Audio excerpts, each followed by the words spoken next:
the weathering's nearly done. I'm not going to do any more than this. I don't want it too much. Really, my biggest quandary was I wanted to cover up the screw hole plugs a bit with mud. So I had to make the mud quite thick at the front-ish, which meant I had to sort of bring it round. So what I'm saying is it's just gone on a little teeny jaunt around the test track, and it's just been raining.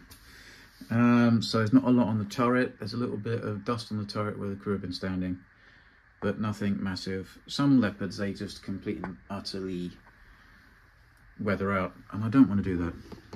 But what I'm doing is some fuel stains. It probably wouldn't do. It probably wouldn't do. But I quite like it. It's just a little bit of visual interest, isn't it? So you basically try and layer them out and just sort of think where they would have gone, sort of thing. And then I'll come back to that in a bit and put a little teeny bit more on so it has that sort of translucent look. Just run around the corner. Some people do a little bit of splashing. Now, with splashing on this tank, please everybody buy one of these, because I've done this all by hand. There's no airbrush in this tank at all. I have not airbrushed a thing. It's all rattle cans and it's all paint brushes. An airbrush will save you so much hassle. It's so hard to control splashing with a paintbrush and a piece of metal on your finger. It can go everywhere. With an airbrush, it's just really easy to control. Okay, biggest thing I would say, buy an airbrush. All right, this has been a, and also I did all of this with just the mud and the enamel thinners. Normally I'd use pigments and I'd airbrush the dust on first, and then I would use pigments on top of that, or I'd fix them in place. Then I get onto the mud, and so, you know, the airbrush comes in all the time. So if you need, you know, get one, because it's just a good thing. Anyway, you get really cheap ones now. If you can afford a compressor. And you see what I've done here? Let's get a bit more of that off. So you don't want it too thick. You want it so that it's kind of sort of looks like it's gone in the dust as well. And think of it as chipping. So you don't want regular patterns. You want sort of angular and looking like it's soaked up into the dust. I know they probably have this because the Germans probably had kitchen towel with them or something like that, but so if you just layer it up, then hopefully you get the depth of it's been stained before.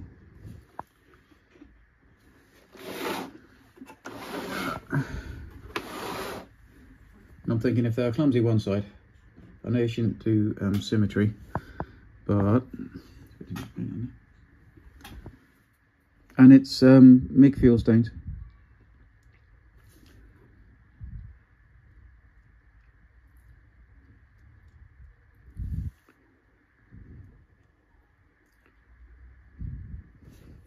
So just sort of like layer it up like that.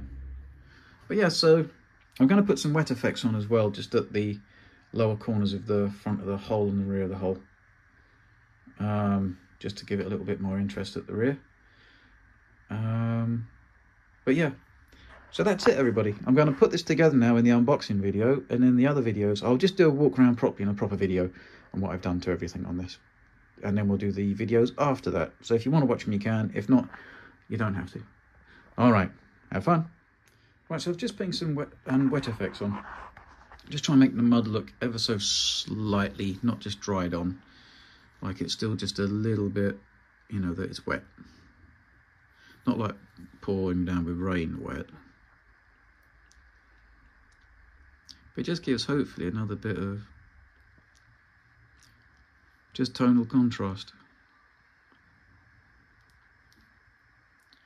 I'd love to get my airbrush in a minute and just splat wet effects a little bit on there as well.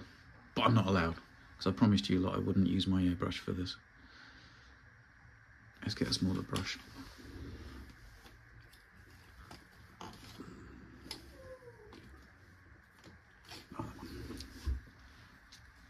Sorry, bud.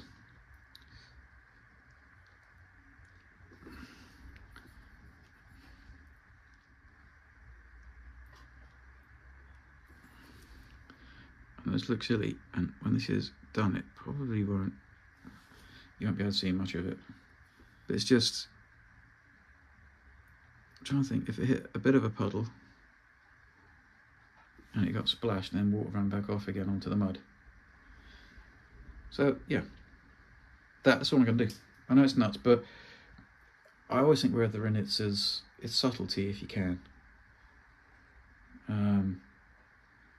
And I'm terrible at weathering. I wouldn't take these videos as how to weather a tank. I'm just awful at it. I mean, honest to God. I was sitting last night looking at it going, have I just ruined this or not? But yeah, so it's just a little bit of wet effects. That's all. Just to try and catch the eye.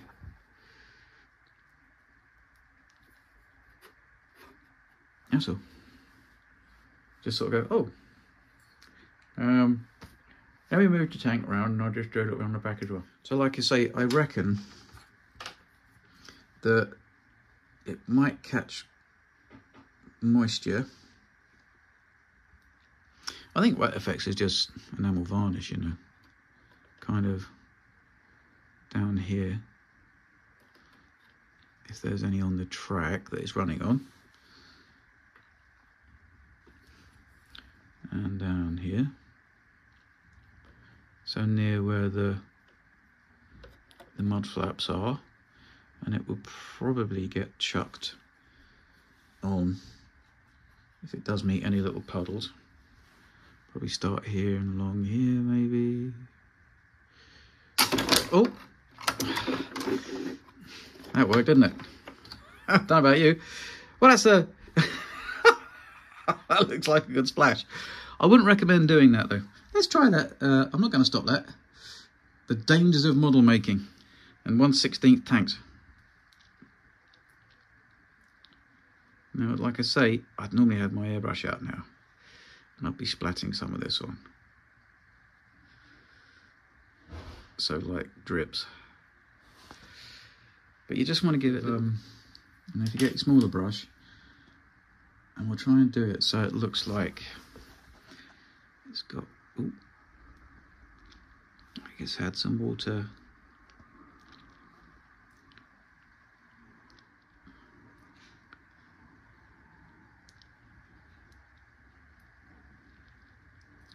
So if it's been splashed,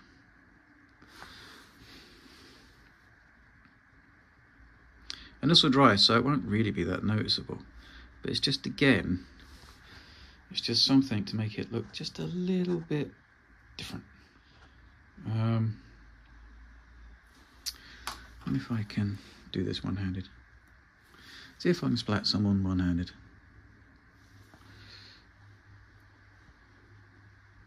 But like I say, normally I'll just get my airbrush, and you blow the airbrush. I think it's working. You blow the airbrush over the top of the brush, and it will splat it all on there really easy, and you've got so much control. But this way it's a bit trickier. But I just want to show you can do all this with just brushes. So there's that. I'm not no, because the other thing you've got to think is don't overdo it. Don't overdo it. You just want it a bit, don't you? I think that looks all right. Answers on a postcard. Right, you can also put scratches on this without using a paintbrush because they're quite big. Well, you are using a paintbrush. Just a wooden one. And if you draw it along the tip of it, because a lot of these get scratched because they're going past bushes and stuff. Can you see little scratches? I think that looks quite effective. You couldn't do this on a 1/35 tank. I suppose that's why they came up with the pencils. So let me just try and...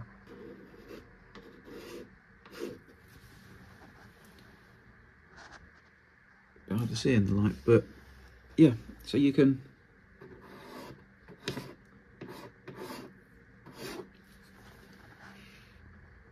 see them, and they'll stay. And also I'll do it when you're driving it around.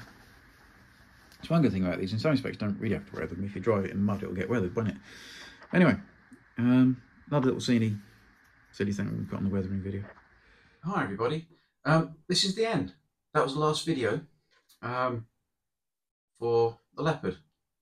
So, and just remember, this wasn't a way of a master weatherer. It's just me doing it, and my weathering is a bit shocking. I mean, you know, but hopefully it looks better than it would coming out of the box. And this series was really just for people who really don't have much modelling tools or anything else, no airbrush or anything like that. So this is what can be achieved by just a few paintbrushes and 2 weathering products and a bit of spray varnish, but we don't talk about the varnish. So yeah, what we'll do is we'll have a quick look, a close-up at the tank. Now I'll take the camera off the stand and just show you everything on it, and then that's it. That's it for the Leopard. All right. So look, thanks for watching. If you watched all the videos, that's really fab. And yeah, if you fancy subscribing or liking, that'd be great. I'm just going to go now and show you all the little teeny bits that I've done that I may not have put on some of the videos as well. Look, I'll see you in a second. So yeah, that's it, fellas. It's the end. I'm finished. I'm done with it. The Leopard, that is, anyway. So that's all the stuff. This is in the future, actually. All the videos you've seen were from the summer, and it literally took me a week and a half to do this. And this is not a weathering masterclass. This is not what this meant to be. My weathering is a bit shocking. You know, this is no MIG weathering YouTube extravaganza. It's just, I did this to show you that you could make the base tank without repainting it or using an airbrush or any fancy tools to look hopefully more like a model than a HENG toy sort of thing. And like I say, this is quite a good one. They really copied this off the Tamiya amazingly well. The details are good. One thing that's slightly dodgy is the smoke extractors. They should be up the other way, but like I said, I'm not fiddling with that because it was what you can do out of the box. There's only a couple of things I did, and I think I've already told you in the other video, which is these rope holders, turret holders, and the gunnery sighting for the commander so he knows where the gun is over the back deck or not. I did the little aerial things, but that's really simple. If you want to know about these, I'll do a little video on them, but I don't think you guys can do that. The other video I've got coming out is on the MG by DKLMRC. But I got a bit extravagant about that, and it goes on a bit, so I'm not sure I'll put it out, but I might do. And the handles, I know you're going to be saying, no, but the handles shouldn't be brown. No, I know, but I just wanted a bit of, to break up the colour of the tank, just for a bit of fun. They're painted black in normal life. Okay. The other thing I was going to say was, somebody said that this should have the iridescent film on it. No, it shouldn't, because the doors are shut. This is moulded with shut doors. And HENG gave stickers to put on it, but they shouldn't have done because it's shut doors. If you want to do that without damaging the paintwork, that would be extremely hard. So I wouldn't advise opening up those doors if you don't want to completely rebuild it and repaint it. If you do want to do it, I still wouldn't advise opening up those doors. I would chop that bit off and buy the part from DKLMRC that has opening doors, comes with iridescent film. It also comes with the commander's, this one, and you can get a motor put on it so it can spin round. No idea how to do that. It's witchcraft. I've got to work it out. But you could do that. Yeah, so everything you see is literally with simple tools and a paintbrush. Oh, and a can of slightly dodgy Hummer oil, satin gloss varnish. Yes, and I use I use the plugs in the wheels as well, because they've got holes in, don't they, to get them off. Now I've run this with them in, they haven't fallen out, and it's fine. And like I say, none of the weatherings come off. Yeah, so this is really about it. It's been enjoyable. I hope you've enjoyed watching it. I think it's been useful for somebody. Don't know, maybe. I've got to tell you, I used some pigments on there. I couldn't help myself. They were sitting there, and I was using them for something else, and I put a bit on. Those fans suck air in and then blow it out the back here, so that will have a lot of dust on it. And the other thing is, with dust, as I said, I did this as it was kind of just gone out for a bit of a test drive on the range.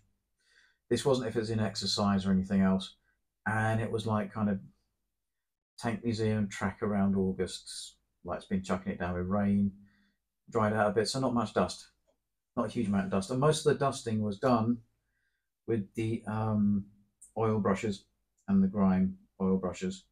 And then the other stuff you see here is splashing and a little bit of wet water that's dried off and left stain marks on it. The brush scratching is still there, which is quite good. Like I say, you can't really do that on a 135. Well, that's pretty good, but there you go. And it's still on it, and it's yeah, oh, I think that's a bit of real mud. Anyway, so yeah, so I'm quite pleased with it. Hopefully you guys have enjoyed this. And I've nearly got the I've started Centurion. I've got me nuts coming in the post. I hope I'm not repeating myself. And also, I've done the dusting with that on there brush, and I've got a video coming out. I'm going to do the dusting and mud all in one thing and finish it. Okay, and then I want to see if I can try and do something with it, but I don't know if it's the right time now. So I might have to do what they do in record companies and shelve it for a bit. So yeah, so there we go. Well, everybody, if you'd like to subscribe, like, share, and smash your bells. No, wait a minute. Anyway, yeah. And at least I'm not creaking, sort of thing. I don't know why my wrist, because the microphone's really working well, hopefully. I don't know why my wrist creaks, but I was quite a lonely, few years. Anyway, yeah. Have a lovely weekend. I'll stick this up, and you should see it tomorrow, Friday. And you can go, oh my God, it's this imbecile again. Why does he keep posting? Oh yeah, I don't know if I showed you that. I cut that off there so that you can take the top off without having to remove that all the time. Okay? Yes, that's the other little thing I might not have told you about. And and there's a review of the decal MRC machine gun. Did I just tell you that? I probably just did tell you that, didn't I? Yeah, so I've got to put that one up as well. How to fit the slip ring. So that's another video on this, but I might leave that for a little bit. It's just a general one, how to fit 7.0 slip ring. Look, have a lovely evening, have a lovely weekend, and I will see you soon. Bye.